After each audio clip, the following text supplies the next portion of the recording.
Yeah, so the whole drama going down in Texas right now, this is the kind of thing where like people hit me up on Saturday in my comments like, why aren't you speaking out on this, Brett? And I'm like, sir, it's Saturday. I'm on a boat on a lake in Michigan. I'll get to it, right? And so I did write up an article yesterday morning about this. But down in Texas right now, they just had this big drama involving the Log Cabin Republicans. And for folks that don't know, the Log Cabin Republicans have been around for decades, but it's basically like a subset of the party, a little like GOP group that's for LGBT, gay, but also lesbian and trans and etc. Republicans, people who are members of those communities but are otherwise Republicans. A lot of them supported Donald Trump, who got about 10 to 13% of the LGBT vote. And was certainly a lot less hostile to LGBT than past Republican presidents.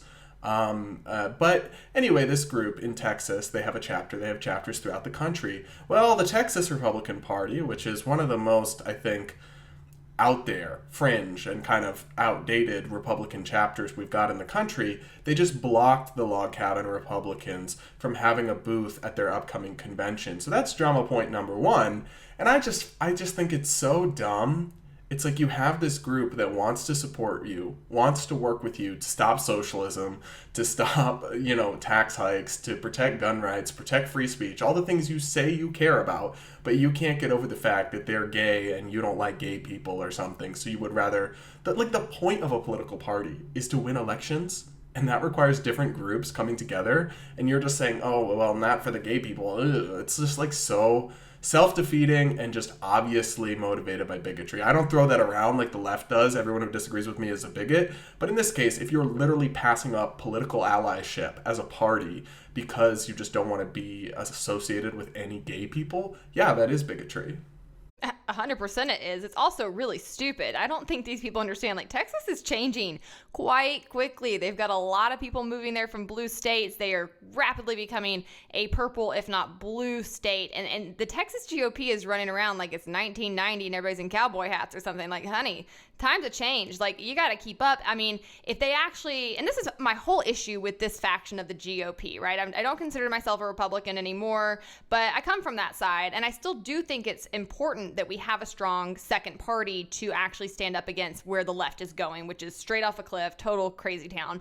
And when the GOP acts this way, it makes it almost impossible for them to play that role because it is so antiquated and backwards and ridiculous. It's such a turnoff to any reasonable person who might be open to listening to the economic ideas and the more limited government ideas that people on the right tend to hold because of things like this. And so to me, it says they're not serious about actually really being a force that can push back on the left. They're not really interested in moving with the times and making sure that they can build a big tent. And it's really short-sighted and it is bigoted.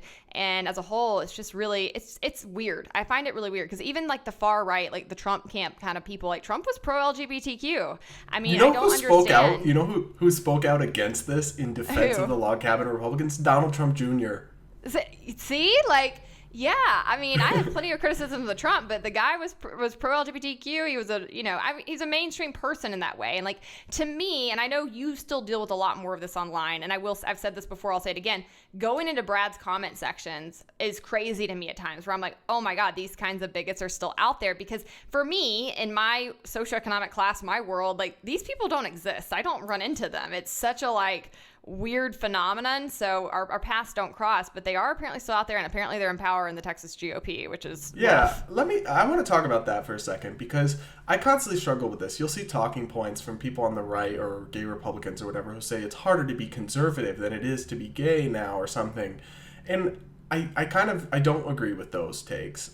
But what I think that people fail to acknowledge is the radical diversity within this country, both geographically and culturally, when it comes to gay issues. Because, for example, if you live in New York City, not saying it's perfect, or you live in Massachusetts, right? It's like, it is extremely evolved. If you live in Austin, Texas, right, or any city in Texas, you're not going to face rampant homophobia, right? Like, I agree. We've made tons of progress. You even have a vast majority of Republicans support anti-discrimination protections for LGBT people now. And a slim majority, 51%, now support gay marriage being legally recognized.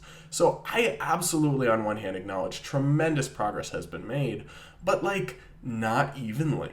and not consistently. And like I have had 3 times in the last 3 or 4 years, once before I was with my boyfriend, and now twice with him, where a person on the street, a homeless person, bangs on our car, chases us, starts yelling the F word or different things, and it's very scary. It doesn't now. 99 days out of 100, nothing like that ever happens.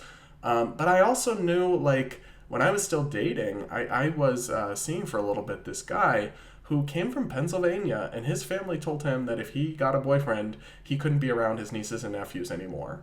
Oh And I'm my like, gosh. from where I'm from in Massachusetts, people would still have problems with it internally, and there's still like that kind of thing really would seem totally out of the norm for me.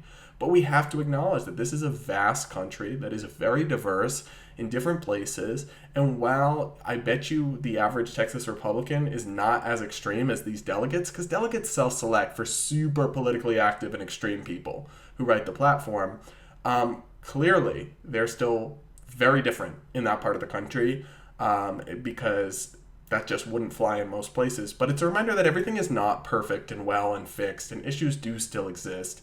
And that's why I don't really like the talking point about how it's over, everybody's fine with it now.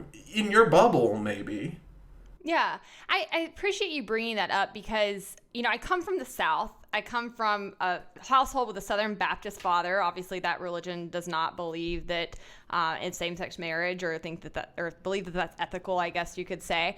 But I was also raised with, like, I would say the right way, and that my parents were never actually like bigoted towards people or hateful towards people. They've always had a loving attitude. They've always been very like they would never tell my brother if he were gay, like, you can't bring your boyfriend. Like, that's just, I can't put myself in those shoes because I just haven't experienced it, even though I come from like what I would consider the background and part of the country where you would be more likely to find those kinds of sentiments. It's just not been my world. So it is shocking to me. But I think it's one of those things where it's important that people know the kind of discrimination that gay people still face in this country, because I think most people are like me, where it does feel like we're kind of past that, right? And then you meet people and you find out the opposite. I had a similar experience when I worked in the music industry, and I was working predominantly at a Black gospel label. And I honestly, at that point, didn't know that many Black people and had no clue the issues they still faced. Had no clue that, the policing issues that they incurred. Had no clue. Like, one of my coworkers told me that she had been to a restaurant nearby our office and they basically had refused to serve her. They hadn't said that was why,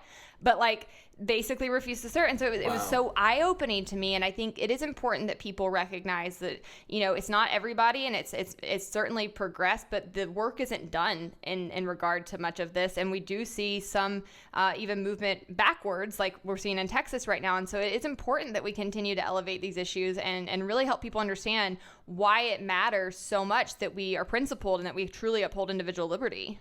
You know what? It's funny that you just said that about your coworker, because that reminded me of something my boyfriend and I were talking about. He told me that we've been together for 3 years. He told me I've gotten more woke since we met. And I said, I really don't think that's true. My knee-jerk reaction. And we talked about it, and I thought about it, and I said, you know what? The one issue where I've become more woke, in a sense, put air quotes around that, is race. Because you know what? I actually went to a kind of diverse high school. I would say it was maybe 70% white, but for Massachusetts, which is like 95% white, that's actually pretty diverse. And I will say I didn't see a lot of racism around me. We were very blended. In fact, there was a pretty cavalier attitude toward race, right? A lot of joking about it, a lot of between people of different races, no one ever thought twice about like people dating across the races or anything like that in my high school. But obviously I'm white and I've just never lived that life or walked that life.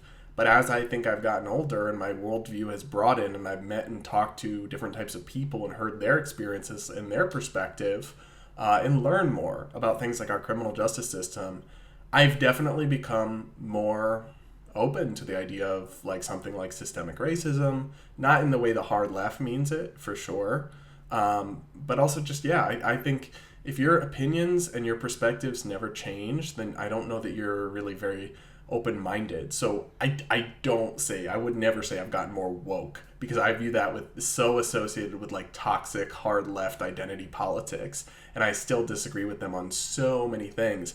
But yeah, I mean, 19-year-old me might have said, oh, come on, racism is so ancient history or whatever. And now it's like I have the perspective to realize that, well, actually, when I meet somebody who's older and is African American in their 70s, they lived through segregation. And like, whereas to me, that feels like, okay, textbook stuff, right? Yeah. So it's just, I think I've just gained that perspective. And I think people have and will on the gay issue as well, but apparently not in Texas. Yeah, it's not woke. I think it's being aware. And I think that comes from having a real curiosity about other people's lived experiences and backgrounds. And to me, that's the mark of intelligence, right? Are you open-minded? Are you willing to have intellectually open conversations, to learn, to be wrong, to find out that you don't know everything? And that's how we progress and get better. And when I meet people who are so rigid and so determined in their views and especially in their stereotypes of other people, I just think that that's a mark of an uneducated mind, as Mark Twain said. And it's problematic, and it does lead to really bad public policy like we're seeing in Texas. And while this might feel small, I think it is pretty significant to block, we have the log cabin Republicans in Georgia as well. I have a lot of friends who are members of that community, and they do really great work. And I to me, just think it is so ridiculous and backwards to try to push people like that out of your camp and to say, because you are gay, because you are bi, because you're trans, you can't hold the same views on us as other things. That's collectivism, right? That actually comes back to a collectivist mindset of like, only people like this can think this way. And I find that high-key problematic. Yeah, I mean, you're basically becoming the thing you say you aren't. And also the whole freedom thing that's laced throughout your party's rhetoric. Selective much? And now let's talk about the specifics here, because not only did they have the drama with the log cabin Republicans, but then the Texas GOP voted on its official platform, which parties do this. And if you look at all the party platforms, there's some crazy and extreme stuff in there, because like I said, it's picked by delegates who self-select for the most extreme, politically involved people. But their stuff on homosexuality is pretty out there. So let me read you this first bit. Homosexuality is an abnormal lifestyle choice.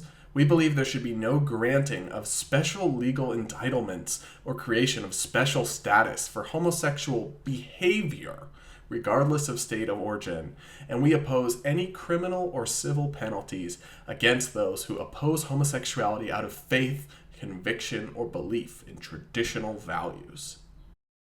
Did a Duggar write this platform? It sounds like one of the Duggars came in and wrote this platform, honestly. Like, this sounds like some fundamentalist, culty Christian stuff. And it's just, I care so much about the separation of church and state because I did grow up in such a religious atmosphere, and I have a lot of problems with organized religion. Like, I still consider myself a very spiritual person and have my, own religious views. But when you start getting into this kind of language, that comes directly from the sector of Christianity, and you're using it to try to use the government to force your religious views on other people. That is so, so problematic to me. I think it's led to, historically, many mass casualties. It's led to a lot of oppression. It's led to many violations against individual liberty. It certainly is not something that upholds freedom or people's rights to live independently and differently than you might, as long as they're not hurting people. This is such a creepy mentality. It just gives me the chills, honestly. It's so revolting.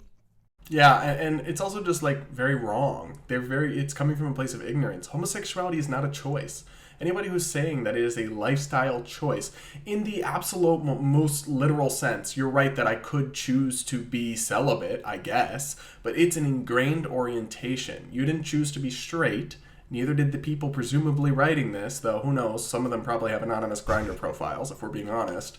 Always. Yeah, it's always them. But it's not a choice. Nobody would choose that. Life is so much... In fact, most of us, myself included, spent years trying to not be gay. Trying to okay, if I date a girl, if I go further with a girl, if I, look at this Victoria's Secret magazine, can I make myself not gay? And it doesn't work because it's not a choice. So this entire approach is wrong from the get-go. And then the idea that, we don't want to give special legal status to gays, no one's asking for that. Well, maybe some people are. I'm certainly not. All I'm asking for is the same protection that religious people have, which is under civil rights law, it's under anti-discrimination law. You can't discriminate on the basis of religion. And I'm fine with that, because we don't live in a libertarian utopia with no anti-discrimination laws at all. But if we're going to have that, and religion is a choice, let's be clear. You can choose your religion. You can change your religion. We should at least have the same rights under law. That's my belief. And I don't think that's asking for special privileges. I think that's asking for equality under the law. Yeah, we actually had this conversation back when I was in DC in your car a while back, and I loved your framing of it. You were the first person that kind of pointed this out to me of like, religion is a choice, right? You do very much get to pick your religion. You get to choose even within that if you adhere to all of it, right? Like I very much choose to not adhere to a lot of what organized Christianity teaches. I think it's bogus.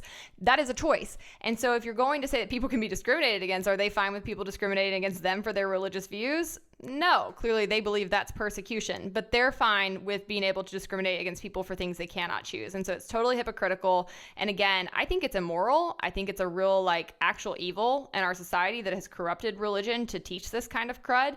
And it's something that I think does tend to dissipate when people get the education they needed. But unfortunately, so much of our society lives in these very thick socioeconomic bubbles to where the people who write these kinds of things, they don't know anybody who's gay. They've never had... They won't even get to know them because they kick them out of their convention. Right.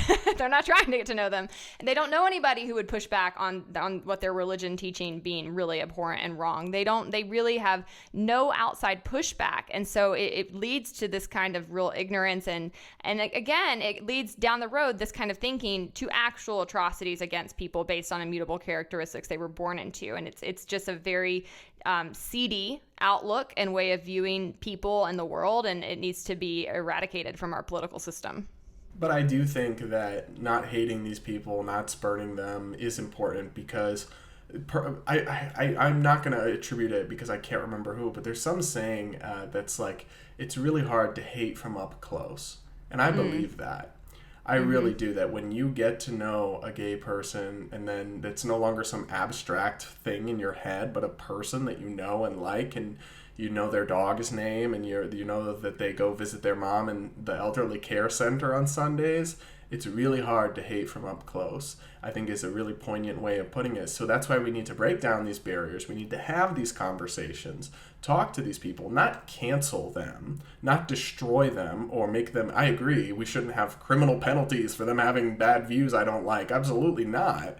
But we need to break down those barriers through conversation and exposure, because that's how people actually make progress and grow. And then that's... part of the next part we'll touch here before we move on is the platform language on marriage. They call for Obergefell to be overturned, the gay marriage decision.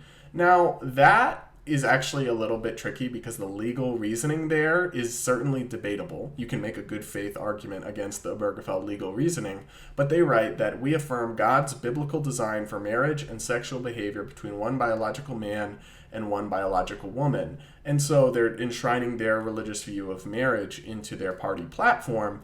And I just have a problem with that, because your political party should be about the role of government and public policy. And then it shouldn't be open to people of different faiths, or people who interpret their faiths of different ways, or people of no faith.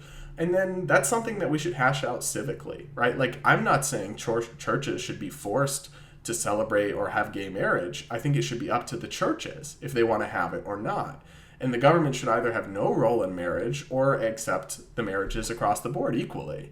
Like, I'm not saying that your church should be forced to have my wedding and bend the knee and like, no, but there are churches that do accept gay marriage, and they should be free to accept it. We should be free to do it. And then we can all live side by side in peace. That's how I would rewrite the platform, right? But give me your thoughts on this. It's very specific language about the Bible and God in this party platform.